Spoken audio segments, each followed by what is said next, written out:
It's not good enough with talking about entrepreneurship in the internet, starting a company. What we want to talk about is how to do things, do big things. And I want to know how many of you work in internet or in internet-related businesses, and how many of you are entrepreneurs? Oh, quite a bit. So, for many of us, this talk will be very important, because if you've created a company, then that's difficult enough. But the prototyping phase, when you're very small and you've just starting to invoice, you think that's very. But when the company starts growing very quickly, it becomes much more challenging, and it becomes much more difficult to get viral success, to get great success, and become a global-sized player. And so we have three very important speakers I want to close out today. First of all, I'd like to invite Juan Pablo Puerta, who's responsible for international strategy for Etsy. He has a great background in Craigslist. I'm also going to invite Alex Torrenegro, the co-founder of VoiceBuddy, innovator under 35 that was selected by our magazine, and now he's a celebrity, and he appears with Obama in all his photos. And also Rakasa, the co-founder of Mercado Libre. It's great to have you here. So a round of applause for them, and can't wait to hear from them. As I was mentioning, with my Twitter, Pedro Bonilla, I've heard the comment. I'll be listening to the comments you have, and we can discuss them later on. So, Juan Pablo, I think you're starting. Hello. My name is Juan Pablo Puerta, and I run the international expansion of Etsy. But I haven't come to talk about Etsy. I've come to talk to you about this building. This is building number 20 of MIT. This is the legend that was built in one day with cheap materials, with materials they found. It's a dirty location. It's too cold in winter, too hot in summer. And it had the goal of putting the people from other departments, physics, people from chemistry, people who they didn't want anywhere else. And since the building didn't have any structure, then they didn't create departments. And the magic of this was that it was its materials. If you wanted to move cables from one room to another, you just opened a hole. If you wanted to talk to the guy next door, then you just made a window. If you had to go upstairs a lot, well, you made a hole and you just walked up. In this horrible space that was falling down in pieces, and that the students nobody wanted went to. 20% of the Nobel Prizes in between the 40s and the 90s came out.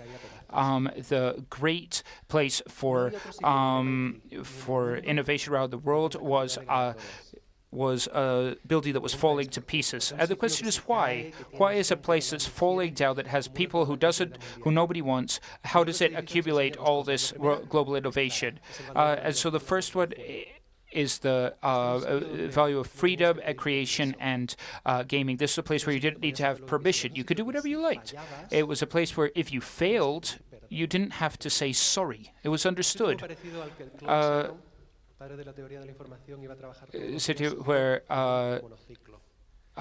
this guy would go to work every day on a motorcycle, and he would juggle every day for his colleagues.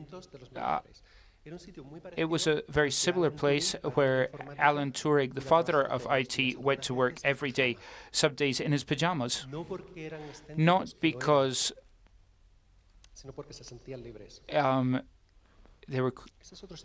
but because they felt comfortable. This is another interesting place. This is a place where video conferencing, graphical information, object-oriented programming was born. This is the Xerox Palo Alto Research Lab in 1970. This is Google today. And if we look, backwards, the photos are very similar. They're innovation places. They're places where there's fully horizontal communication, where you can be yourself, where you can do whatever you like, where you can talk about your life or your work in the same way. It's a place of innovation. What isn't so clear, the other thing, which isn't so clear, the other thing that isn't so clear about this building at MIT, which is increase a contact of people with very different background, with different opinions in the same place. Noam Chomsky, who works in Building 20, created his idea of generative mathematics while he was working at the same table with a mathematician and a physician. And the notation he used in the beginning was physics notation. And how did this happen? Because we had put a linguist with a physician and a mathematics, and many times we're never aware that we have something in our head, and we sit with someone else that has half an idea, and we create a new idea. And everyone has the value, or knows the value, of having a lot of different points of view, of looking at reality with other points of view. There's a study about that that I love. There was a study done a number of years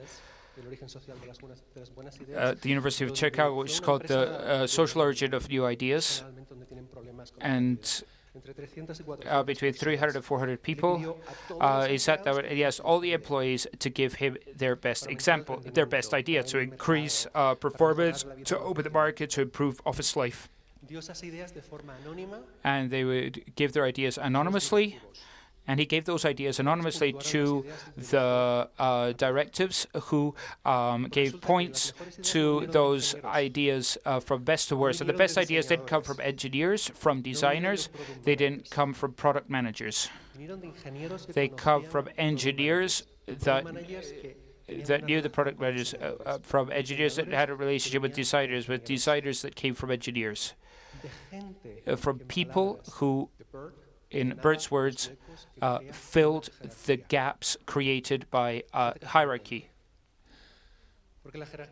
Because hierarchies are elements that are very curious, they're very interesting. In the hierarchies, we put similar people in one place, and the different people, we separate them. So we put engineers with engineers, designers with designers. We put the marketing on one side, we put human resources elsewhere. And these are all people who see the world in the same way, and who they solve the problems that only they see. And many times they solve problems that they themselves generate. This way of creating knowledge through meetings, through unstructured or sporadic meetings, is what the Americans call serendipity, or in Spanish, there is a word that's kind of strange, which is serendipia. And so everyone asks me, how could we increase serendipity in our companies? Well, we could ask the master, Steve Jobs. Steve Jobs, when he founded the Pixar campus outside San Francisco, which is a place I love, he put the bathrooms in the middle of the building, with the idea that it's the only place where everybody has to go at least one time a day, unless you have a massive bladder. So you go to the bathroom, you have to go through the whole building, and you have to look at the monitors of all your colleagues, and you have to look at the drawings, and you have to listen to conversations, and you get to the bathroom, which is a place where you relax, and you probably think, and you get ideas. And then you go back, and you talk about them. It worked so well that the new Apple campus that they're building in Cupertino has it's based on the same principles. It's a kind of donut where there's no direct way to get from one part of the building to the other. It's an enormous building. You have to walk it all. And what do we do with this other mixture of creativity at a smaller scale? Co-working spaces. Co-working spaces, as you know, are places where we bring professionals from different branches to work at the same place. They don't work the same way, but they work together. And when they work together, they go out to their cars, they share. A study that was done less than a year ago, a study on how working and co-working affects creativity. 71% of people after working in these spaces said they had much more creativity. 60% they were more effective, that they edited things quicker, that their work had better quality, and 90% had much greater self-esteem. Creativity isn't something that appears in isolation. It has two requirements. It appears when there's freedom and when there's chaos. When there's freedom to create, we find the chaos of a lot of different ideas that face one another. And this is something that a lot of people don't understand, because we understand creativity as something that's isolated. The idea of the creative person is the idea of the genius, that somebody weird that has his cap on backwards, that works alone, and that says suddenly, oh yes, I've got it. And he's in the shower and he suddenly has an idea. We have a very rich vocabulary to describe that moment. We have the spark, the I got it, the eureka, the light bulb. And when we have the idea, what do? We put it into practice. And we have a cascading process. We go and we create a model and we test it. We make a factory. We look for a market and we put it in front of a customer, a completely passive customer who either buys or doesn't buy it. And that's the communication with users in the 20th century. It's a one-bit conversation, buy or don't buy. So we try to sell a car. We sell speed, consumption, color, materials, the seats, the color of the seats. Our story, the story of the building, the story of the car. And the customer will always answer with one bit of information. We've done some timid attempts to change this. We have focus groups, and we always have the same people. We have one housewife, one worker, one professional.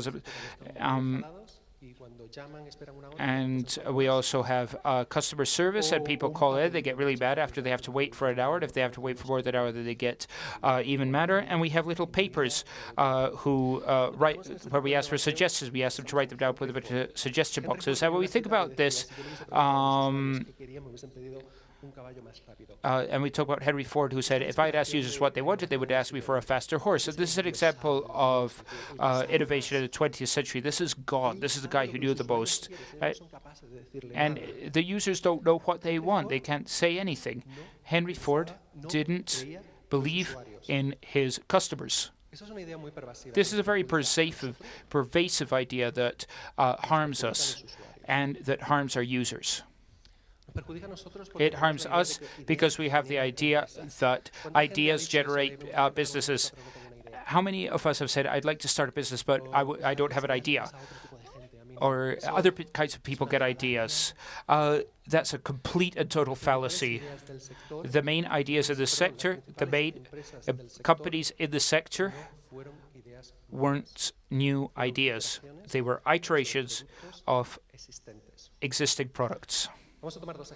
Let's take two examples, Google and Facebook. Google wasn't the first search engine. There was Likes, there was Hotbot, there was Alta Vista. The same with Facebook. Facebook wasn't the first social network. It didn't invent anything. MySpace existed. There was Friendster, there was Orkut. They were the best.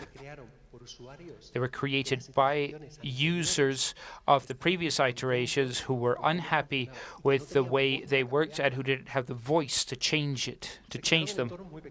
They were created in very small environments. University students, where people could talk directly. Mark Zuckerberg designed this fails, this doesn't work, let's change this. And they were mainly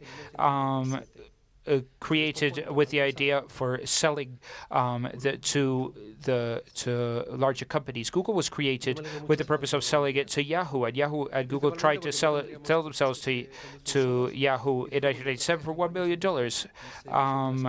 And and I'm very happy they didn't do it, because we wouldn't have so many things we have today. And I know that Yahoo's going to die in 5 years because I worked there. Let's use the example of Twitter. Everybody knows Twitter. You know the history. Twitter came from audio. They have the same logos. Audio